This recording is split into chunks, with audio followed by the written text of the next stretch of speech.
Videos recorded by U.S. Navy personnel have added a new layer of evidence to the current national debate about UFOs.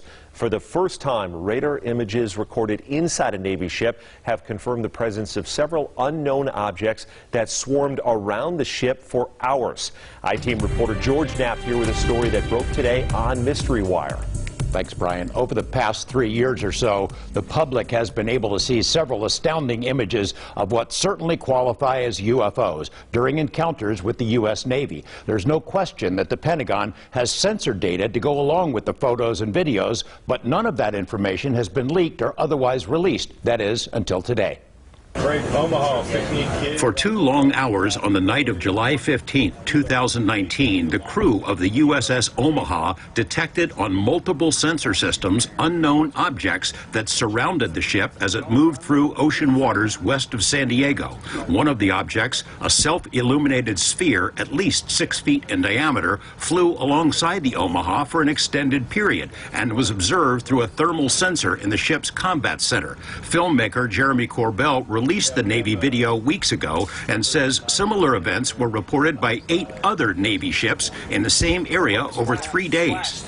Mark bearing and range. There was numerous warships that are having similar it appears to be coordinated interaction, and this whole series was within this kind of, I'd say, circumference of 100 miles, and there was up to 50 to 100 contacts. In the last 3 years, the Pentagon has reluctantly confirmed the legitimacy of UFO images captured by Navy ships and air crews, including these photos taken off the coast of Virginia and the better-known videos, the so-called Tic Tac incident and the gimbal. Look at that thing! But other than the images themselves, there's been no release of censored data to buttress these cases. There is now. Well, if you can write a general lat long where we're at, and the number of contacts you got, get the course and speed meters off them. Over a period of hours, crew members on the USS Omaha, which is located in the center of this radar screen, monitored the approach of the unknown objects, as many as 14 at one point, all around the ship. 2 different radar systems watched the objects and estimated their speed. Track 781 just sped up to 46 knots, 50 knots, closing in. 38 knots. That one's pretty much perfectly 000 relative, right? Yeah. Corbell obtained the images from sources he declines to identify. The Pentagon's UAP task force considers the Omaha spheres to be true unknowns. The ships that were under observation by the unknowns were unable to track where they came from or where they disappeared to. The Omaha sphere appears to have vanished into the ocean. What was splashed? At that point, it also vanished from all sensors.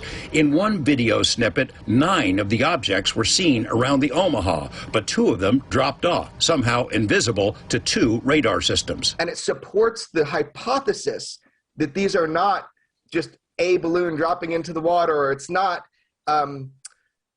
something that is easily explained. These are true unidentifieds in mass number, and we'll talk more about that, but that's what we're showing people, where you have radar data that goes with FLIR data, what everybody has been belly aching for. So here you go. If these are foreign-made high-tech drones, how do they fly with no wings, rotors, or detectable exhaust? Do they possess some sort of cloaking ability? The sensor data, combined with the video images, raises difficult questions. These are unidentified. We don't know what they are. Everybody tries to corner me in saying they're aliens or something like this. I have no idea. Track as best you can. George Knapp, 8 News Now. The video of the radar screens consists of 4 clips that were spliced together to show that this went on over a period of time. Today, less than 4 hours after that video was made public by us, a Pentagon spokesperson confirmed it is legit, that it was recorded by Navy personnel and is in the hands of the UAP task force. That's the unit created to prepare a report for Congress that is due next month.